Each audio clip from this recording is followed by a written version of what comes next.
Jam. Toon Jam. Hey there, cowboys, and welcome to Toon Jam. I'm Matt. And I'm J-Man. And today we're talking about the rootin' tootin' BraveStarr. That's right. You may or may not know BraveStarr. It's what you might call an 80s classic. Mm-hmm. Or maybe you won't. I don't know. But BraveStarr is an American space western animated series. You know, that popular genre. Yeah. Which it actually is a popular genre, as we were talking about the other day at the moment. That's like, you know, The Mandalorian. Yeah. Space western. I'm back. The original episodes aired from September 1987 to February 1988 in syndication. It was created a year after a collection of action figures released in 1986 by Mattel. BraveStarr was the last animated series produced by Filmation and Group W Production to be broadcast before Filmation shut down in 1989. Filmation ended in the 80s. They couldn't keep up with the times after that. They just knew. Yeah. Bravo! ! A spin-off series originally called Quest of the Prairie People was in production along with Bugsburg when the studio closed down. Reruns of the show aired on Kubo Night Owl from 2010 to 2013 and on Retro Television Network from 2010 to 2015. The idea for BraveStarr began with Tex Hex, who is his chief adversary. Tex Hex was created by Filmation staff artist in 1984 during the development of Filmation's Ghostbusters series. Lou Schema, or Schema, I'm not entirely sure how that's pronounced, apologies, found the character fascinating and pulled Tex Hex from the Ghostbusters cast. He asked Arthur Nadel, Filmation's vice president for creative affairs, and art director John Gruzd to develop a science fiction western around the character. As concepts took shape, staff writer Bob Forward fleshed out the writer's guide and eventually co-wrote the feature film for BraveStarr called BraveStarr the Legend with writer Steve Hayes. So there's a film of BraveStarr as well. Oh. Now, obviously, it's the 80s, and like I've already said, action figures and merchandise are a big part of this series. So in 1986, a year before the TV series premiered, Mattel released an action figure line based on the Filmation cartoon series. These figures were large for the time, at nearly 8 inches tall, and came in a windowed box with artwork similar to that of Masters of the Universe contemporaries. Each figure had a unique action feature and was packaged with one or more Kyrium nuggets. Oh boy. Got to get your hand on them Kyrium nuggets, or Kyrium, I'm not sure on the pronunciation once again. Marshall BraveStarr and Tex Hex were also packaged with a laser fire backpack which shot infrared beams and had space age sound effects. Such backpacks were individually available, blue for heroes and black for villains. Other figures available were Handlebar, Sandstorm 3030, Scuzz, Fuzz, Colonel Borobot, and Thunderstick. The neutral laser weapon, which worked with the infrared technology and Fort Kyrium playset, also made their way to the toy shelves. A second series of figures was designed but never produced, including Dingo Dan, Judge JB, Long Arm John, Rampage, and Starhawk and the Starhawk vehicle. Various other forms of BraveStarr merchandise made their way to the market, including Colorform's Adventure Set, Viewmaster Reels. Remember Viewmasters? Little red binoculars. Ladybird storybooks. A pillowcase. Yeah, a pillowcase. A sticker album. And even a water gun, amongst others. A comic book series, BraveStarr in 3D, also began under Blackthorn Publishing in January 1987. And finally, fun fact, there was also a BraveStarr video game. which was released for the Commodore 64, Amstrad CPC, and ZX Spectrum, or ZX Spectrum, depending on where you're from. In 1987, it is a side-scrolling shooter game. So there you go, plenty to take in there. First thing, 8-inch action figures. Yeah. Pretty big. Stepping it on. Just to put that in perspective, Star Wars figures were 5-inch. A standard action figure is probably about 6. Yeah. So this is 2 inches taller. Yeah. Pretty big action figure. Not bad. And don't forget the Kyrium nuggets. Yeah. So not too shabby. So Little BraveStarr, have you seen this before? It's it's an oldie. It's possible. No, I haven't actually. I've never witnessed it. What about you? I've never seen it. I've heard of it, but no, never seen it at all. And the only reason I've heard of it is because it often appears on the odd, when you're researching stuff to watch. This comes up quite a lot, so it's been on the list to watch for a while. Yeah. But yeah, it's very 80s. It really is, yeah. And one thing I'm gonna admit this now. I think this show has given me some sort of Stockholm syndrome when it comes to the 80s. I no longer feel like I dislike the 80s. Oh man, what has happened? Yeah. So yeah. I'm glad we've got all these episodes recorded so that you can take them to the future therapist. Yeah. This sort of weird 80s syndrome that you've got. Yeah, the journey. Yeah.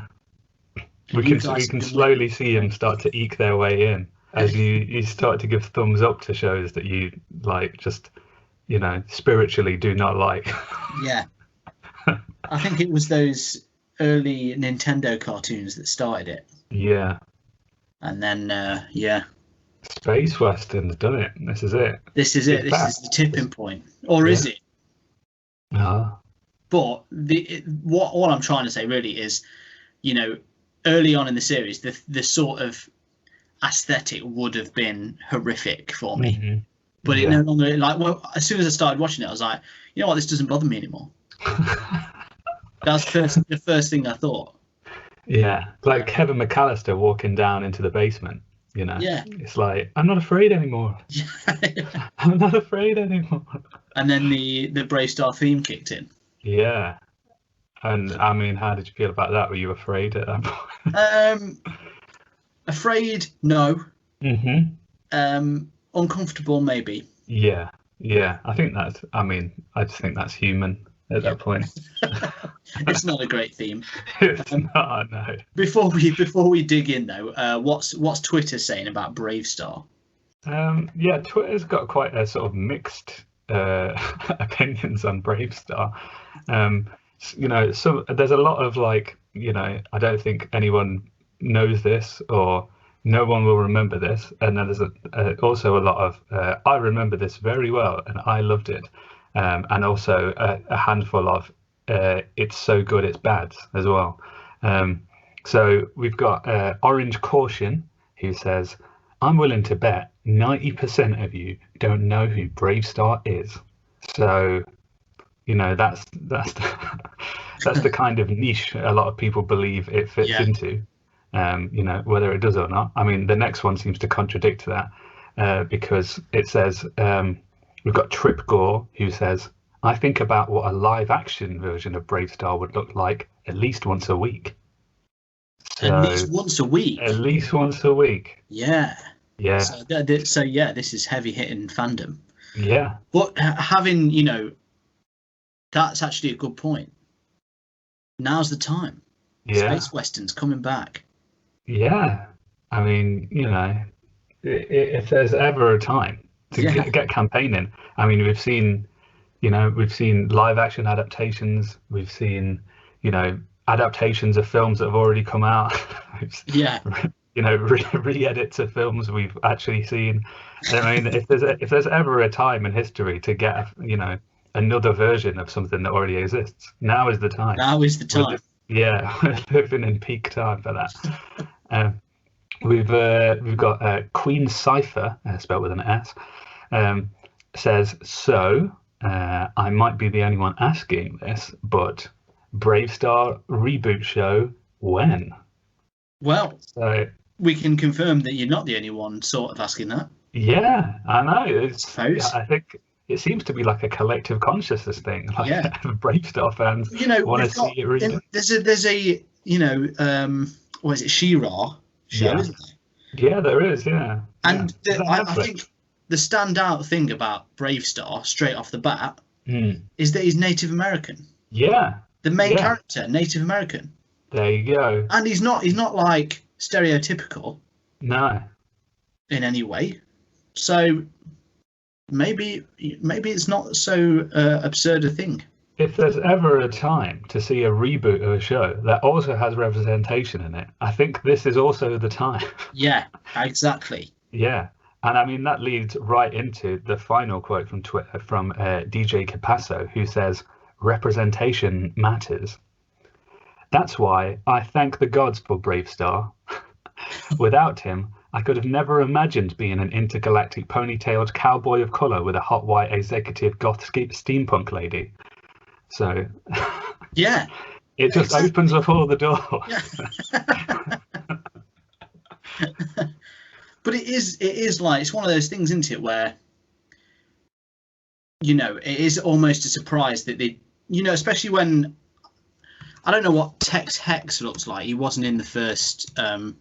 No, I did laugh at his name though, because it just sounds funny.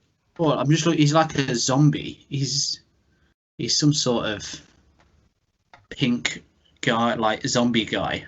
Yeah. So yeah, he was never going to be the main character. Let's be honest. But yeah, it's cool that, you know, they could have easily made BraveStarr a white guy. Yeah. But he's Native American.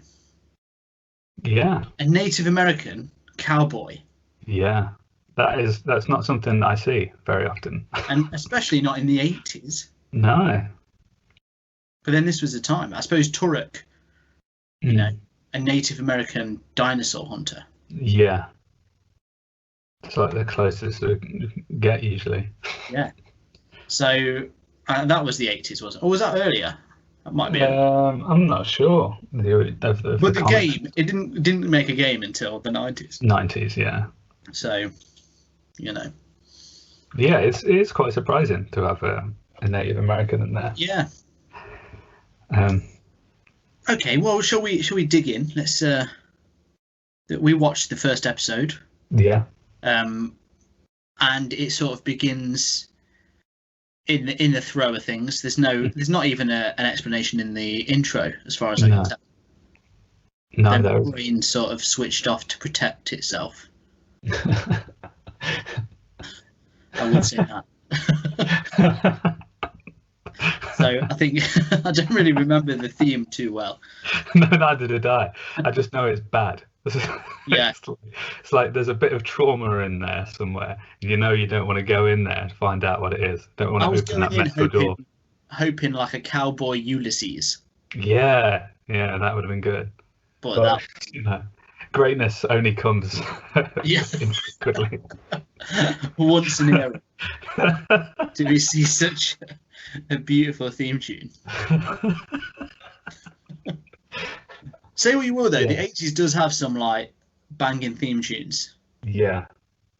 I mean, you've got obviously Ulysses, which is out of this world. DuckTales. Oh man, yeah. I mean, that's technically 80s. Gummy Bears. Yeah. To name a few. David the Gnome. Oh. Is David the Gnome 80s? It is. Yeah, I think it is. Yeah.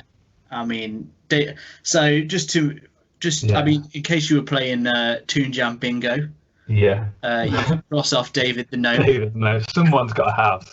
Someone's got a line at least at this point. Yeah, of just all David the Gnome. Yeah, yeah. So, that's the one thing that we mention every single episode. You've got to go and watch it, guys. Yeah. But yeah, so I thought at first, I was like, oh, okay, we're just in the throw of it. We've just got to assume we know what's going on here. But then actually, if it was a framing for a backstory between BraveStarr and his best friend, Yeah. 3030, Yeah. who is an equestroid, Mm-hmm. which is a horse with robot arms and legs. Well, Yeah. robot legs, I suppose, because horses have 4 legs, but he does use them as arms. And Yeah. a big gun. Mm. And Called, a very, like, I will say, his mane / hairdo Mm. did upset me. That was 280s. That was the breaking point. What's the gun called? Because the gun has a name. It's Sarah like Jane. Sarah Jane, yeah. Which made the Sarah opening Jane. scene very confusing because they kept talking about Sarah Jane doing stuff. And I'm like, I didn't see her. Where's she? And then he. And it's weird It because was it's like his ancestors' beloved, like they go in. So where is it? What's the mountain called? Is it Equus Mountain or something? yeah, something like that. Yeah. So they go to Equus Mountain. They and say it see 50 sort of times. I should have remembered, really. Yeah. But just it's like a hall of horse statues with this gun in the middle that really doesn't have any sort of relation to anything No. whatsoever, but it's the precious equestroid gun. Yeah, everything's sacred at this point. They say sacred about everything. It's like the sacred temple, the sacred weapon, the sacred stone. It's all sacred. It's all very sacred. Which is surprising because, in the last 5 minutes of the show, they spend most of the time smashing everything up to pieces. So the mountain itself is not sacred. No. The one thing I learned from this episode is if you ever fall out with your best mate, Yeah. The best way to make up is go to the house, beat them up, and smash everything in the house. Yeah. And then, don't actually apologize. Yeah. It's a really good moral for kids out there. Like, if you have the ability to go into the past, make sure you return to the past and do everything exactly the same way you did in the first place. And I think, by the end of it, somehow they appreciate that. Yeah. It's just how it works. Nobody knows how that apology works, but it does. It was very much a Robin Hood, Little John. They meet by beating each other up, Mm-hmm. and then they become the best of friends. Yeah, and I mean that's just another thing that I was like, I mean, like you sort of find out that they've already done all this before because they have to go into the past, which is. I mean, that whole thing was confusing anyway because you couldn't really tell when the past was. There was no indication to when they were in the past. Yeah, I wasn't sure when they were out of it. Yeah. Is it time travel or did they just wipe 3030's mind? Yeah, nobody knows. Or do they just is there just like a reference? Or maybe there's a town called the past and they went into it. I think it was the past because the place was repaired. Equus Mountain. Yeah. But also, what I can tell, it was the chief's magic that brought them back. Yeah, because there's a horse statue that has a horse inside of it that talks to them, and then in order to speak to them, the stone that he's covered in has to crumble to the ground, and then. I was thinking when I was watching it, that's going to be really awkward to it's surely he must have waited there while somebody put the stones on him so that he was encased in the stone, but it just re-crumbles back off and goes back together. I'm guessing that's his thing. He's so used to making things fall apart and come back together. That was definitely his doing. I mean, this is spirit power. Yeah, he's like the re-crumbler. Yeah. Yeah. Character-wise, we only really get to meet. From what I can tell of the main characters, you meet BraveStarr. Yeah. You meet 3030, and you briefly meet. I'm not sure her name. I don't know if it even comes up. Is it? Let's have a look. I don't know her name. No. They definitely said it last time when they said Sarah Jane. It could be. It might not be, but it could be. But this is in reference to the tweet earlier, the the goth female sidekick, Yeah. some sort. So we meet her briefly, and she has a lot of sense. Basically, calls them out on being too stubborn. Yeah. But yeah, it is very much about their relationship. It is an introduction. It's, I would say, for the time, like, they didn't like doing introduction episodes in the 80s from what we've watched. They like just chucking you in the throes. And they did their best to give you both. Yeah. So it starts off as if, they're just on another adventure, chasing some jackals. And by jackals, I mean like living jackals that ride sort of motorbikes through the desert or something. And then they fall out. But, it gives you that sort of introduction to the characters quite well, I will say. So another interesting thing, which I didn't know, BraveStarr, he has special powers. Yeah. He can embody spirits. So he has the eyes of the hawk, ears of the wolf, the strength of the bear, and speed of the puma. Yeah. Now, speed of the puma is referenced in Burnt Face Man. I don't know if you remember that. No, I can't remember. But one of my mates always used to say that because it was Burnt Face Man. So when I heard him say it on this, it was like, oh, that's a reference. I didn't even know. And he says it a lot in this episode as well, doesn't he? Yeah, he does, yeah. Because that's the thing, whenever he uses the power, well, not every time, but a lot of the time, yeah. Like, strength of the bear, speed of the puma. And yeah, it's a classic cartoon thing of you have to declare everything before you do it. Yeah. He didn't use anything else, did he? No, I think that was it. And as well, am I right in thinking that at the start, when they're, trying to catch the jackals, did they have binoculars? Yeah, I think so. That up? Because he could have used the eyes of the hawk. Yeah. But I might be making that up. I don't remember it completely. Possibly, yeah. Yeah, again, the start was blurry. I think I was kind of getting over the fact of just how weird 3030 looks. I was kind of adjusting to that this was going to be a part of the cartoon that I'd have to watch. It's just quite shocking to see. He's this very, he's like an 80s hair metal horse. Yeah. And the fact that he sort of like neighs in between every other sentence as well. It's just like that. I mean, that got pretty old pretty quick, I must say. Stuff like that, yeah. I mean, that's like painfully 80s. The other thing I will say that was painfully 80s, and I think the character is called Deputy Fuzz. Right. It's a little weird thing that had like a star on its hat. I don't know if you remember it. Yeah. Voiced by Charlie Adler. Yeah. AKA Cow and Chicken. Those looked like real 80s characters, like Care Bears, the thing from is it Thundercats? Yeah. It's a little thing. Snarf. Yeah. It was just like, oh man. Yeah. In case you didn't already know it was the 80s. Yeah. Yeah, they definitely solidified it. Yeah. This unnecessary guy is here. But otherwise, I mean, obviously, we don't have to say how obvious it is. It's from the 80s. But I will say it did have a semi-original feel to it. Yeah. It felt different. I think mainly because it was a space western as well. I mean, before this, I can't think of many space westerns. No. A good like. I mean, we've talked about it recently. How now it seems to be a thing that we didn't even realise. And what's funny is we actually planned these episodes, not even really thinking about it, and I've ended up doing a couple of space westerns. Yeah.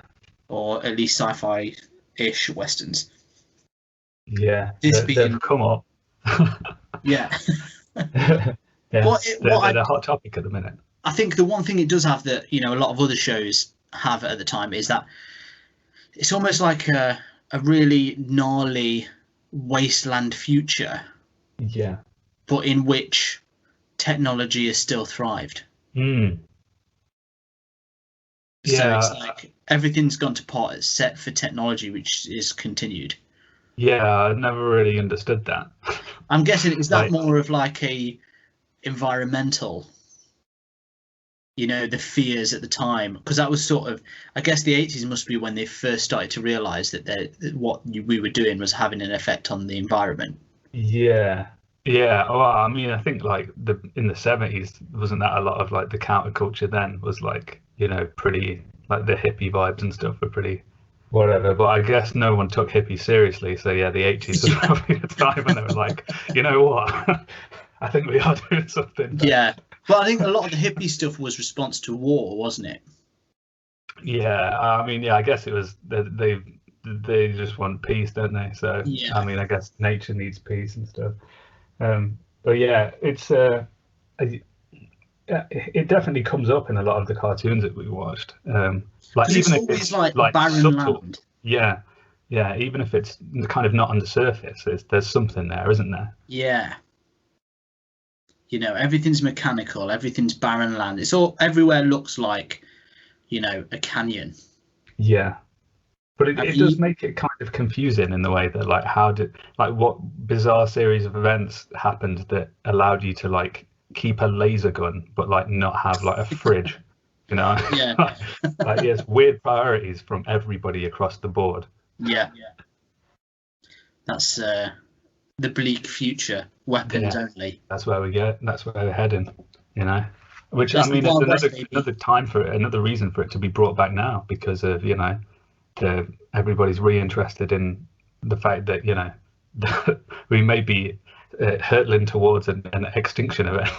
Yeah, so, yeah, so if there's ever a time to bring back a show that's already happened that has representation and environmental factors, I think this is it. yeah. I think this is the time. Who knew BraveStarr was ticking all those boxes? No, yeah, it's like it's come out of nowhere, and suddenly it's the most relevant thing to humanity. Is there anything? What do you think? Was there anything you really liked, and was there anything you really hated? I think I think I liked that it was just different and like strange in a way. Probably just because I hadn't seen space westerns, and I kind of like that they tried to keep to some sort of weird kind of Texan style of stuff. Like there was lots of. I mean, it got annoying sometimes, but sometimes they kept trying to drop like little weird one-liners and like sort of classic cowboy lines all the time and stuff, which was kind of funny. I mean, also kind of irritating, but at least they were trying. Like they leaned into it. They didn't hold back, which I appreciated. I did think that it was kind of they'd kind of taken 2 steps back when the shaman turned up. Because it was like, oh, of course, there's a shaman now. Yeah. But I mean, I suppose when you think about it, that is still a big part of their culture. Yeah. It's not necessarily. I mean, I don't know, but I don't feel like it was too, like offensive. No, it's just that I thought they would go in a different way with the sort of cowboy style, native and stuff, and then we've got the shaman or whatever, which just makes you think though that like there's so much like native culture and stuff. This is like well interesting to anybody who doesn't know anyway. So like it's almost like you probably didn't need to dress any of this up. Like it would have just been very cool if you just did the native stuff as it was. But I did like his techno headdress thing. Yeah, that was pretty cool. That was cool. And I think I did appreciate the moral side of it at the end, even though it was well sketchy how it happened, like the weird friendship thing. But we also got like the little after school special thing as well. Oh man, that was definitely a winner. Like when the episode seems done, and then you see like a park bench or something, you're in for a treat because there's only one thing that can be happening, and it's the characters breaking the fourth wall, telling you like how to be a good kid. So I mean, the thing is though, genuinely, they are in some way laughable, but they are also such a welcome treat to the episode. Yeah, yeah. I love it when they have these like hilarious. So in today's episode, Yeah. After beating the snot out of each other yeah, for like 20 minutes. fighting is not cool. Pure hypocrisy from BraveStarr. Was there Yeah, anything what you hated? um I think the nays from 3030, I think as they went on, it just became worse. And like his face kind of the way his mouth moved because they wanted to draw him as a horse, like just the look of him kept almost becoming distorted sometimes, which was Yeah, apparent as well in there's when the fight scene starts happening towards the end, like the animation seems to kind of take a bit of a dip, and like do you things know what start was to look a weird? bit sketchy. Did you notice that like some bits the animation almost got better, Yeah. and then I some don't know bits what it's happened. like they sacrificed bits Yeah, to it make was the really odd bit weird. like really good. Yeah, so that was, yeah, there was some real really highs and lows in the animation towards that bit, and then all of the things with 3030 in there became almost even more surreal in Yeah. those moments. So those were the bits that I think stood out to me. What about you? What was the top and bottom of your list? Oh man, I think well I'll go the bottom. I know for certain, and it's probably going to be like, oh yeah, obviously you're going to say that, but it is the hyper 80s. I know it's ridiculous after what I said earlier as well, but just like the characters like Deputy Fuzz and stuff like that, Yeah. that actually prevent it from being original. Mm. And it's those kind of stuff that you just think, oh, it's another one of these. It's another Thundercats, another. You can just tell it's a toy thing by the Yeah. same designers, sort of thing, and another way to churn it out. But I think the best thing about it is I love the genre, Mm. and it's just something that I just seem to have stumbled across in the last few episodes. Mm. And I'm really like, actually, I really like it. This is cool because we don't see it that often. Probably find that it's in loads of stuff, but I just feel like I've not really seen it before. Yeah. And I actually quite enjoyed the sort of like what they do well in these stupid shows. I think because they sort of have to all they've got is they've got loads of characters to work with. Mm. Because they've got all the toys, and as ridiculous as they might be, they end up building like this entire backstory lore Yeah. to the world. And there would be no story other than in a cartoon where you'd get a planet called New Texas, Yeah. where it's all space cowboys. How ridiculous, but it's good because of that. Mm. And I do quite like that about it. Yeah. It allows it to go to places that it just never would naturally. Yeah, because it's just so, and I kind of get that sort of, that sort of so bad it's good Mm. kind of thing, because at some points you're just like, what is this? And then you Yeah. kind of find yourself like weirdly getting into it. Yeah. All right, Yeah. well, with those things out of the way, shall we move on to our ratings? Yeah.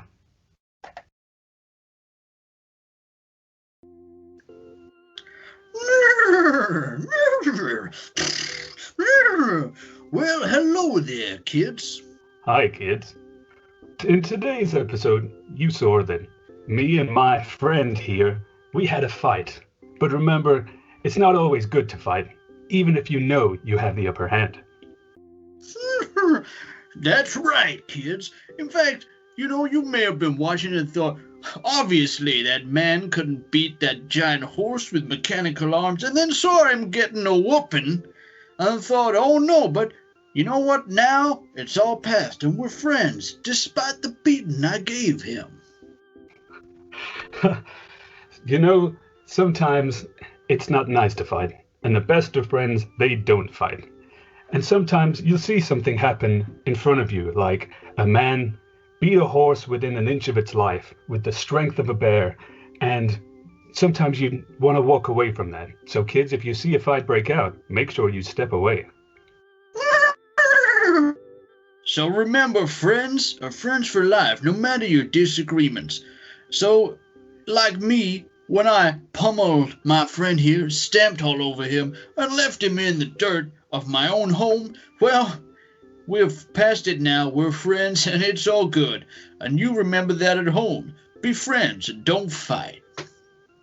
Fighting is not good for anyone, especially when you know you've won the fight in the past and you come back and beat that horse right down again for the second time in his ancestral home. And remember that if you have the option to turn your friend into glue but choose not to, you must be a real friend, and real friends stick together. That's right. So here at Toon Jam, we have a 3-point rating system that goes as follows. Thumbs up, space westerns, baby. Oh yeah. Oh boy. Thumbs down, weird little hairy creatures that appear in too many 80s things. And shaky middle, the ears of a wolf. Didn't know that was their greatest asset. No. So good, bad, in the middle. Okay. So, BraveStarr. Your thoughts? It's definitely feels, like you said, feels kind of fresh in a way. It's got the space western vibe. It's got a lot of weird characters going on. It's going in. It's not your regular show.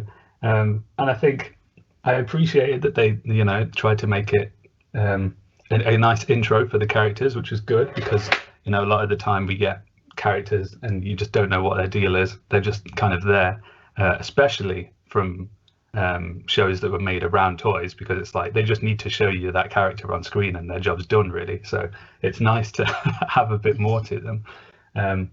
But I think there was a lot of confusion in there as well. The moral was pretty mixed up. We've got some weird looking folk doing weird things.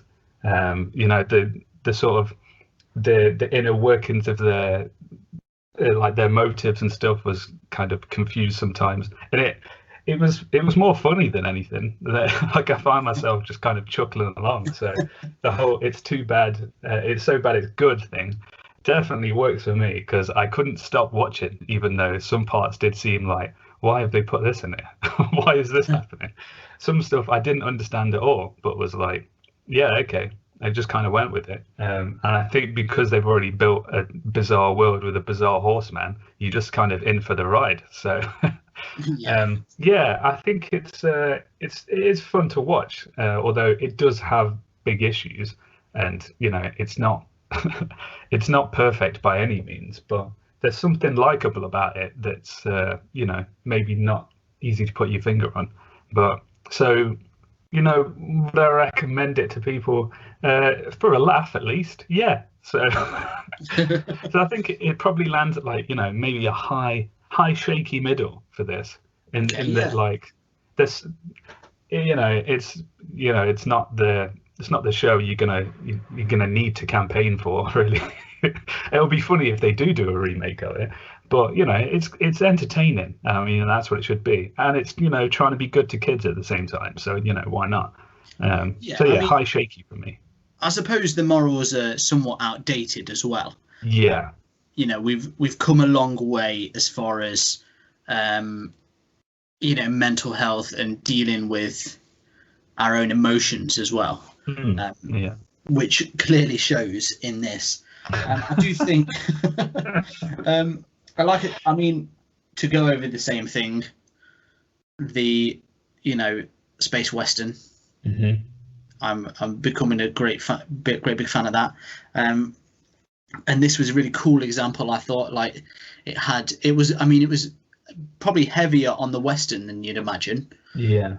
But that's not necessarily a bad thing. It really gave it a sort of a style. And I would be intrigued to see what else they've sort of come up with. I liked the deep lore of the equestroids, of the dying race of equestroids. Who knows what was going on there? There's more to that. I liked the techno shaman. Yeah, that was pretty cool. I mean, yeah, the magic is sketchy at best, and the plot is somewhat flimsy.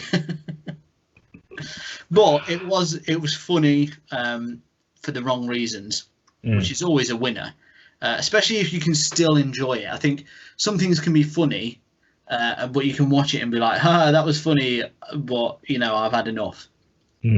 Whereas this, I was like, that was funny, and I quite actually weirdly liked it. It reminded me a bit of something like, like Skeleton Warriors, in that sort of, not necessarily the episode or anything about it, but just it was so different and kind of stupid but enjoyable. Yeah. And it's got the whole, strength of the bear, speed of the puma, which is, as a kid, I can imagine, you running around shouting that. Yeah. And it would be a right laugh. So, yeah, do you know what? I'm going to give it a thumbs up. Oh, boy. That is not what I expected going into BraveStarr. Let me tell you. Another 80s film with a thumbs up from something has occurred here. Yeah, this is the thing as well. I'm starting to wonder, is it just that my standards over the past 2 years of doing this show are slipping so hard? Maybe. Could be. I mean, I'm looking. The last thumbs down I gave was Kailu. All right. Caillou. But that was on a bit of a streak of down. Otherwise, it's all been middling up. Maybe it's happening. The Matt Reed integrity. Where is it? Has it faltered? We need an article of that. It's with the Equestroids now. Come to me, Sarah Jane. Well, man. There you go. A thumbs up and a shaky middle. Yeah. Probably there are better shows that have done worse. Yeah, no doubt. But there you go. That's the Toon Jam way. What did you think at home? Did you agree with us? Do you disagree with us? Why not get in touch with us on the 3 text hexes of the internet, Facebook, Instagram, and Twitter, at Toon Jam Pod.